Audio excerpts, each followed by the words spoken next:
Maintenant, la question qui se pose, est-ce qu'il faut-il la réviser ou la changer? Qu'est-ce que l'on entend par réviser la Constitution? Réviser la Constitution, c'est dire tout simplement changer, amender quelques articles de la Constitution ou quelques dispositions constitutionnelles. Ça veut dire qu'on garde la même Constitution, mais on adapte quelques articles. Et ce que l'on appelle révision dans notre pays, comme dans beaucoup d'autres pays, on peut aussi parler d'amendement, comme aux États-Unis. Et donc, la révision ne semble pas poser problème. Et d'ailleurs, notre pays a connu, depuis que la Constitution existe, le 18 février 2011, notre pays a connu sa première révision en 2011. Et c'est l'unique d'ailleurs révision. Et nous pensons, la dernière, si jamais nous nous décidons, vous, peuple, de passer à la 4e République. Alors que le changement, c'est justement déchirer la Constitution, la jeter à la poubelle, parce qu'elle n'est pas adaptée aux nécessités de notre temps, et en élaborer une autre, totalement. C'est ce qu'on appelle changement de la Constitution. Ça veut dire on change tout, de A à Z. Maintenant, attention, il ne faut pas vous fier aux mots. L'on peut dire qu'on révise une Constitution pour dire qu'on change quelques articles, mais en réalité, comme vous savez, les politiciens sont parfois malins. C'est pour ça que le peuple doit être vigilant contre les politiciens. C'est pour cela que nous avons créé une ONG pour vous mettre en alerte, pour contrôler votre propre pouvoir, parce que les politiciens ne sont que ceux à qui vous accordez le pouvoir.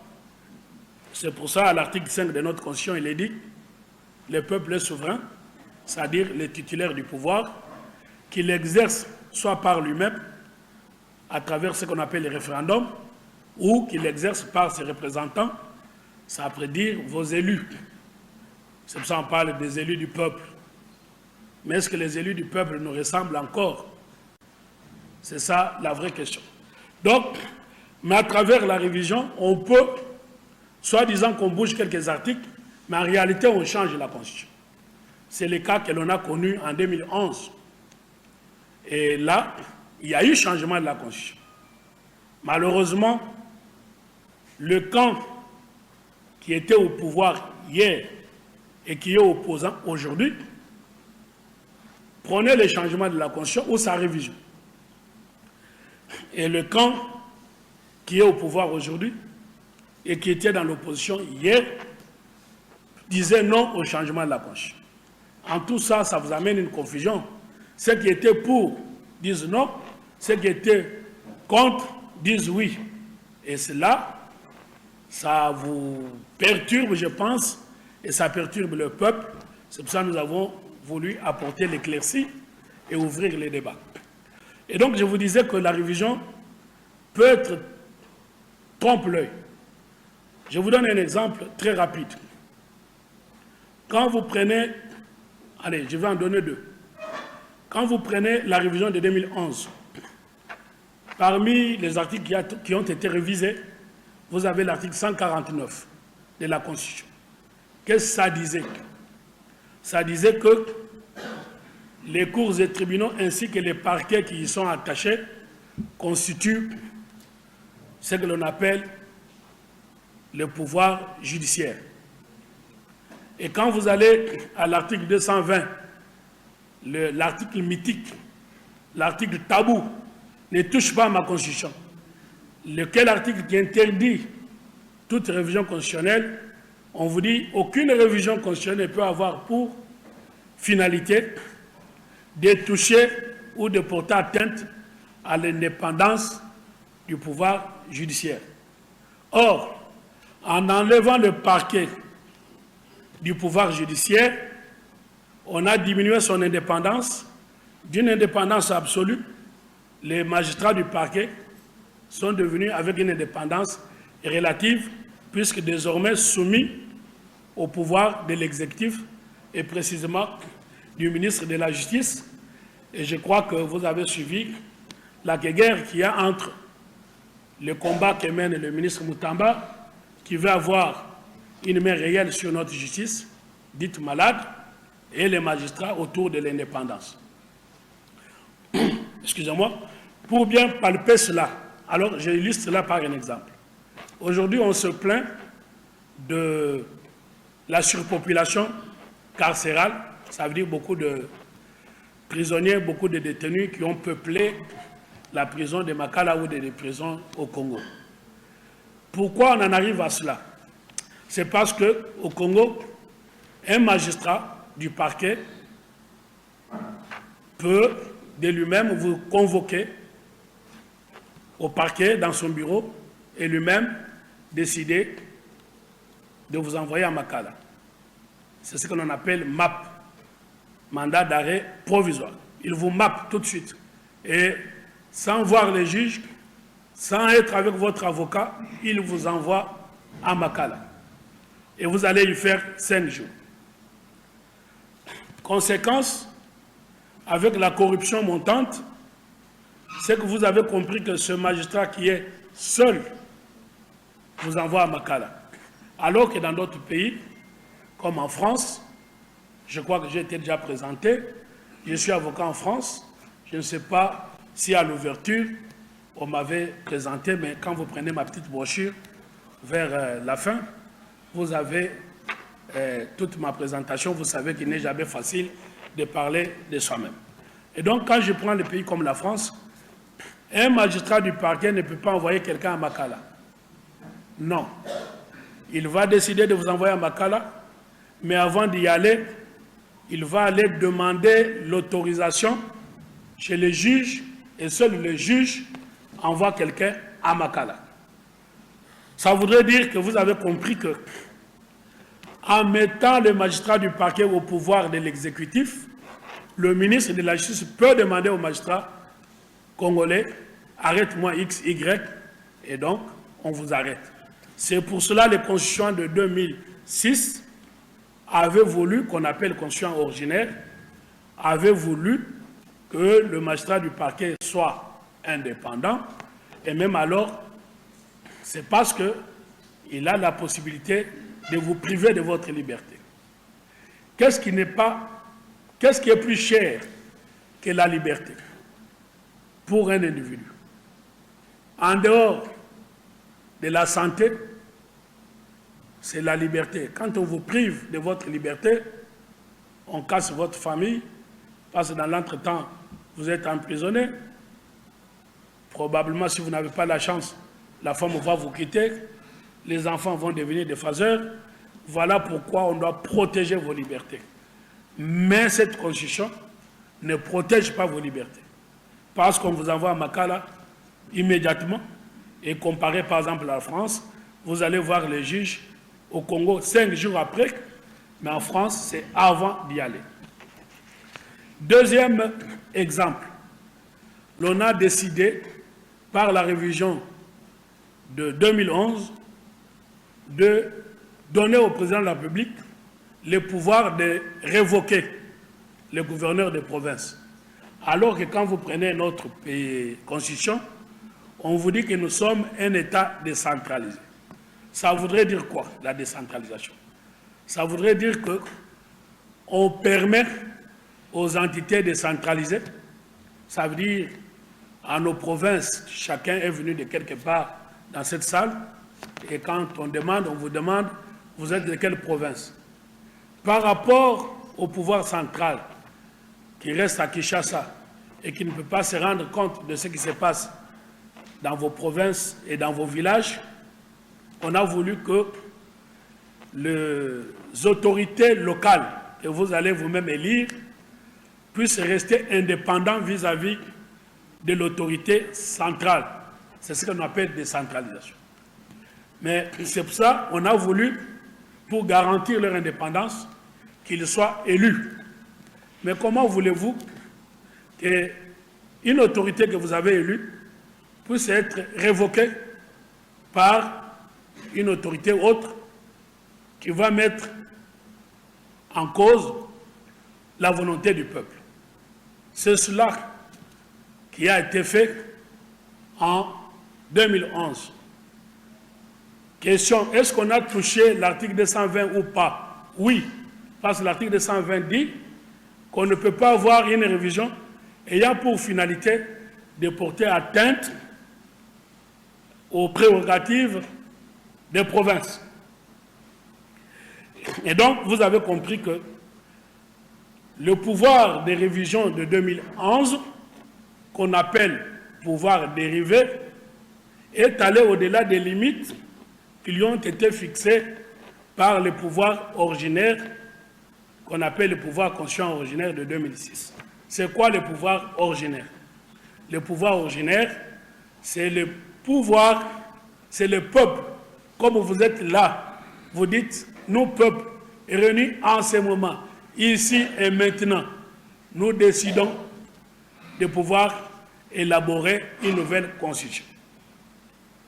Et donc, ce pouvoir-là, qui a habilité à rédiger ou à élaborer une constitution, on l'appelle le pouvoir originaire. Et ce pouvoir-là a pour caractéristique d'être un pouvoir illimité. Ça veut dire, au-dessus du peuple, le peuple n'a pas une autorité.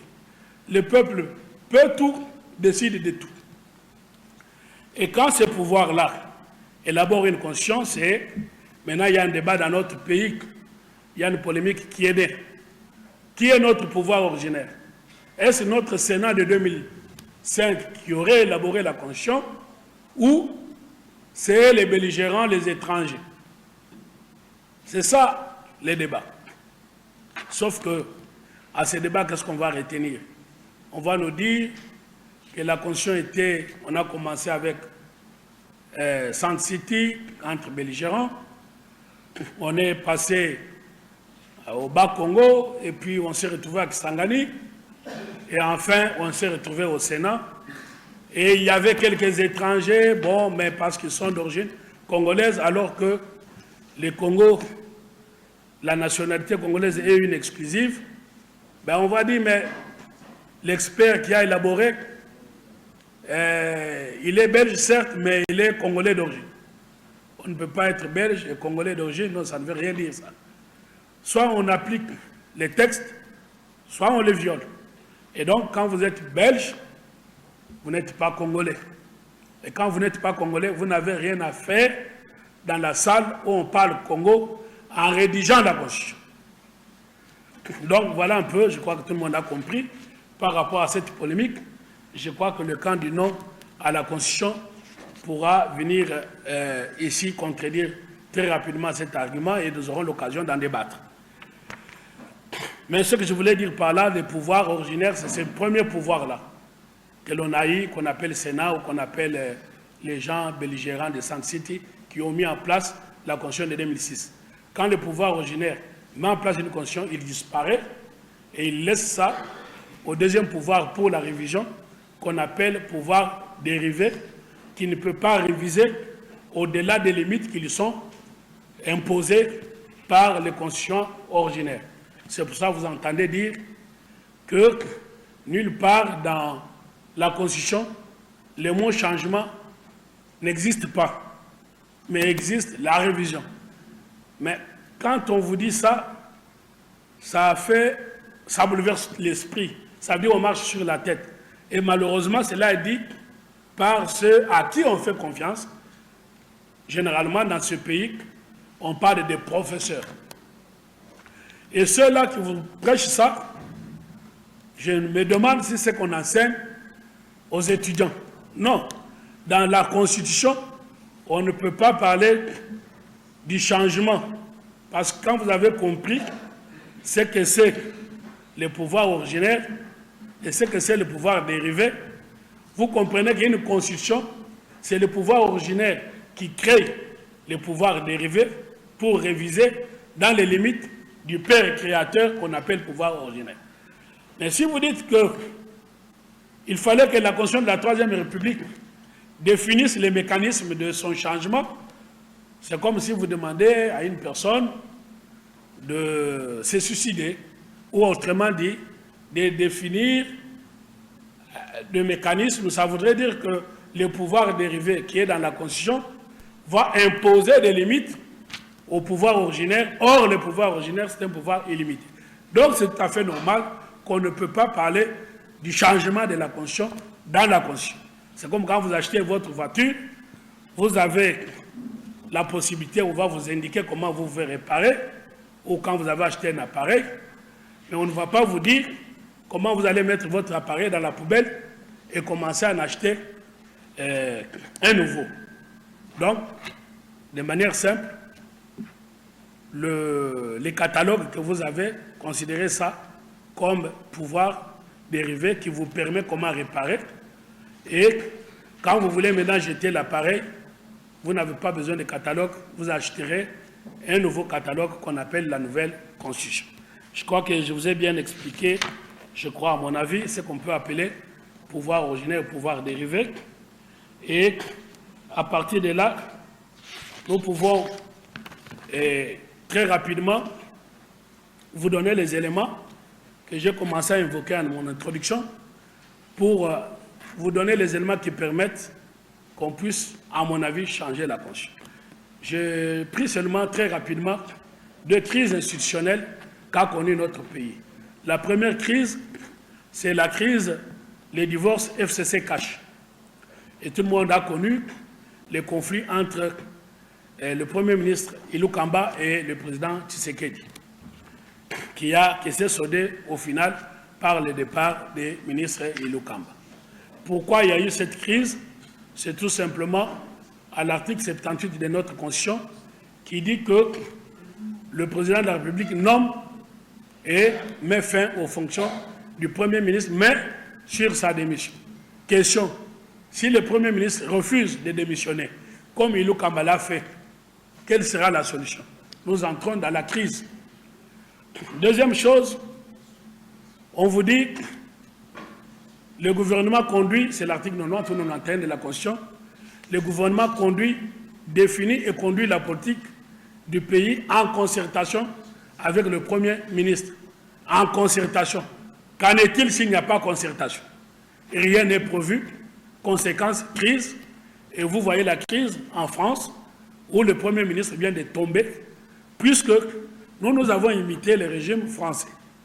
Et vous voyez, les gens chez qui on a imité sont en train de sortir de leur constitution, de la 5e République, pour passer à la 6e, parce que la constitution qui a mis en place notre 3e République, c'est une constitution malade et frappée d'une maladie congénitale que l'on ne peut pas guérir.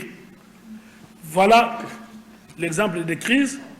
Deuxième crise, vous avez la crise qu'on a connue. Vous savez que les fléaux de ce pays, c'est les voleurs de la République qui détournent l'argent de l'État pour vous affamer et se remplir des poches. Il ne se passe aucun jour sans que vous puissiez entendre qu'on a détourné, et c'est toujours en termes de millions. Et nous avons connu une crise où un ancien Premier ministre a été poursuivi devant la Cour constitutionnelle. Et là, alors que notre Constitution dit son objectif a été de lutter contre l'impunité, on nous a répondu que le juge était incompétent pour juger l'ancien Premier ministre, puisque l'article 163-164 de la Constitution dit qu'on ne peut pas juger l'ancien Premier ministre. Heureusement que le juge, le premier président de la Cour constitutionnelle, qui avait dit ça, le sort avait réglé son sort parce qu'il a été tiré au sort et il n'est plus président de la Cour constitutionnelle. Et heureusement, nous avons eu un deuxième président de la Cour constitutionnelle, M. Kamoleta, qui a eu le courage de dire qu'il n'est pas possible qu'un pays puisse avoir un voleur sans juge. Vous savez, en droit, on dit qui vole un œuf, vole un bœuf. Ça voudrait dire qu'il n'y a pas de différence entre les détourneurs, les voleurs de la République, comme je les appelle, en cravate, qui eux restent libres, alors que nos enfants, pour avoir volé un pain par fin, on n'encourage pas cela. Eux, malheureusement, se retrouvent en prison. Vous voyez que c'est l'antivaleur. Conséquence, nous avons une constitution qui consacre les anti-valeurs. La question à se poser, allez-vous accepter de la réviser ou de la changer? À vous de décider, mais au travers de ces exemples et les débats qui vont suivre, je vous propose de la changer. C'est de dire pourquoi changer. Déjà, je réponds à cette question pour répondre, n'est-ce pas, à la philosophie de notre héros national. Un jour, l'histoire du pays sera écrite, non plus à Sand City, mais sur les territoires congolais. Bon, vous me direz qu'il y a eu des constitutions qui ont été rédigées sur les territoires congolais. Je n'en connais pas. Nous avons connu des régimes dictatoriaux et il nous fallait maintenant changer. Sauf que vous n'avez pas compris que quand ils ont dit qu'il fallait changer, c'est eux-mêmes qui avaient mis les dictateurs. Comme il y avait la guerre froide et qu'ils ont mis fin à la guerre froide, ils n'avaient plus besoin des dictateurs. Eux-mêmes vous ont dit maintenant changer. Et on vous a amené ce que vous appelez démocratie. Et dans ce vent-là de la démocratie, on nous a amené les aventuriers de l'AFDEL. Ce n'est pas moi qui l'ai dit, c'est le président Kabila lui-même qui les avait amenés, qui a dit que c'était des conglomérats d'aventuriers. Et donc, ils ont mis en place le régime Kabila, qui se réfère d'ailleurs à l'acte de créateur de l'AFDEL dans la constitution que nous avons eue de transition, qu'on a appelé le 003.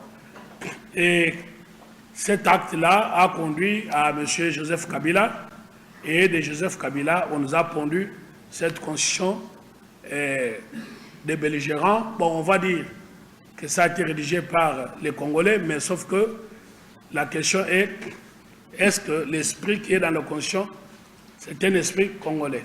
Général de Gaulle disait, c'est quoi la Constitution? Un esprit, je vous ai dit, il faut écrire notre histoire par nous-mêmes et pour nous-mêmes, c'est ça notre esprit. Vous allez vous interroger, la Constitution actuelle, l'esprit qui y est nôtre? Je n'y crois pas. Ce sont des fantômes qui se cachent, qui nous amènent la guerre de l'Est et consorts. La Constitution est un esprit, la Constitution une pratique. Je vous ai démontré que nous avons connu des crises. Est-ce qu'à travers ces crises que nous avons connues, est-ce que la Constitution, qui a pour finalité d'encadrer la vie politique, est-ce que la Constitution a pu encadrer cette crise et y apporter des solutions? Je ne pense pas. Et enfin, notre Constitution actuelle, j'ai indiqué quelques articles très rapidement. Il y a l'article 9 qui nous dit « l'État exerce sa souveraineté sur les sols » au lieu de dire ce que l'on disait sous la loi Bakajika, les sols et les sous-sols, ça appartient à l'État. Donc à la notion de propriété, on nous a pondu une notion qui ne dit pas son nom, qu'on appelle souveraineté. On vous a dit qu'il y a l'article 217 qui pose problème, et on a dit que le président de la République a, non à propos, et se serait trompé en évoquant cet article 217 qui dit que l'État peut céder une partie de sa souveraineté, non pas céder, peut abandonner. On vous a dit que c'était normal, moi je trouve que ce n'est pas normal, on en débattra. On vous a dit que l'article 51, l'État doit protéger la minorité.